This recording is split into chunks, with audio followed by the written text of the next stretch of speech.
Salut à tous, alors une vidéo avant match. Alors j'en fais pas souvent, mais je vais pas être là à ramener ma science, ma fraise, savoir comment il faut jouer. Oh, gna gna gna, blablabla, blablabla, ouais, les trucs de comptoir. Ouais, bah, si on était si fort, si on maîtrisait tout, on aurait nos diplômes d'entraîneur, hein, et on serait sur le terrain.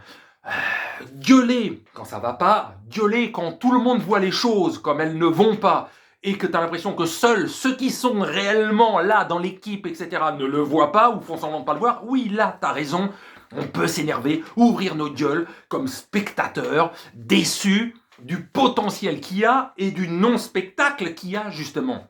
Mais de savoir comment, pourquoi, nanani, nanana, la façon, oui, oui, oui, oui. Si on était si fort, Paris jouerait de cette manière-là. Donc c'est au-delà de la technique, de la tactique, etc. C'est mental. Et moi, juste dans cette vidéo, c'est pas de sortir ma science pour savoir comment gagner, blablabli, blablabla, puisque seuls les joueurs décideront s'ils veulent gagner ou pas le match, s'ils veulent être merdiques ou pas, s'ils veulent être exceptionnels ou pas, c'est à eux.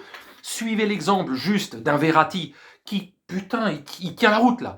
Il n'est pas blessé, mais quand il n'est pas blessé, évidemment que c'est une pièce indispensable à l'équipe. Mais comme il est souvent absent dans les moments où il ne faut pas qu'il soit absent, parce qu'il y a une dépendance à Verratti. Et c'est ça qui est dangereux quand tu es dépendant d'un joueur qui, un tiers de la saison, n'est pas sur le terrain. Donc c'est ça qui est chiant, parce qu'on connaît la valeur de ce monstre qu'est Verratti.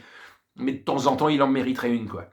Et suivez l'exemple Mbappé, qui a toujours envie. Alors même s'il n'est pas flamboyant dans tous les matchs, il a toujours envie dans tous les matchs. Il se crée des occasions dans tous les matchs. Donc je compte sur mon chouchou pour faire le taf encore. Juste de l'envie. Voilà, cette vidéo, c'est mon espoir, pas comment ça doit être fait. Parce que ça, je vous dis, eux seuls sur le terrain le décident et tous les blabla serviront à que dalle, sauf pour leur tomber dessus s'ils font de la merde, mais simplement de l'espoir. Montrez-nous que vous avez envie d'avoir de l'honneur face à un Real Madrid qui est, dans la période depuis plusieurs semaines, là, je pense, prenable. Oui, c'est une armada. Oui, c'est un club monstrueux, l'un des plus grands clubs de l'histoire de foot, peut-être même le plus grand au niveau palmarès, on le sait.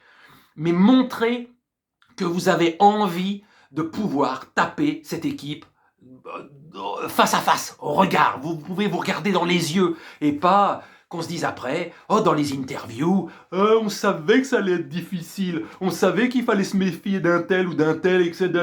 Et vous n'avez rien fait. Juste, vous dites les conséquences des choses que, soi-disant, vous saviez, comme on entend souvent dans les interviews, après match, et vous l'avez pas fait.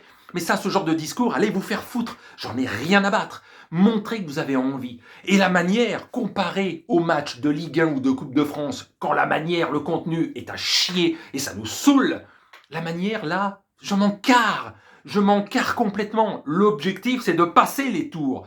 De pas être minable, parce que si tu es minable ou tu as du non-jeu, tu n'arrives pas au bout d'une telle compétition, mais montrer un petit peu d'envie. Vous l'avez fait, finaliste, demi-finaliste, donc bougez-vous le fion pour franchir ce palier qui reste.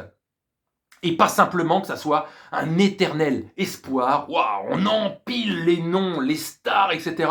Et à l'arrivée, il n'y a que dalle parce que c'est surtout du marketing. Alors il y a du sportif, mais surtout du marketing. Donc voilà, cette vidéo, c'est juste un espoir de voir de l'envie et qu'on n'ait pas encore ce sentiment, comme ça arrive régulièrement quand ils se font taper ou sortir en finale ou en demi-finale ou en quart de finale ou en huitième de finale, quel que soit le niveau de la compète, mais ce match-là où ils se font sortir, c'est qu'ils ont été moins bons, c'est qu'ils ont on a l'impression, moins envie. S'ils ont envie, ils passent. S'ils vont jusqu'au bout, ils passent. Et c'est quand ils sont un ton en dessous que tu as l'impression qu'ils jouent plus avec le frein à main, que c'est à ce moment-là qu'ils se font taper, qu'ils se font sortir, parce qu'ils avaient moins envie que l'adversaire. C'est là. Restez constant dans l'envie mentale. C'est surtout là-dessus. C'est pas dans le talent, bordel. C'est pas dans le talent. Donc voilà. Et dernière petite chose, quid de Benzema? Un Real avec ou sans Benzema, c'est pas la même. C'est pas la même du tout. Donc c'est comme Paris avec ou sans Mbappé. C'est pas la même du tout. Sans Mbappé à 100%, je le sens pas du tout. c'est le seul qui se crée des occasions à chaque match, même quand il est moins bon. Voilà. Allez, sur ce, c'est fini. J'ai pas sorti ma science. Juste l'espoir. Ah putain, l'espoir de voir quelque chose d'intéressant et de se dire, on tape pas sur Paris juste pour le plaisir de taper, mais c'est parce que eux nous donnent le bâton pour se faire taper parce qu'ils n'y mettent pas les ingrédients. Voilà. Alors faites-vous honneur, faites-nous honneur au foot français. Allez-y quoi. Putain, il y a le potentiel. Allez-y. Allez, salut.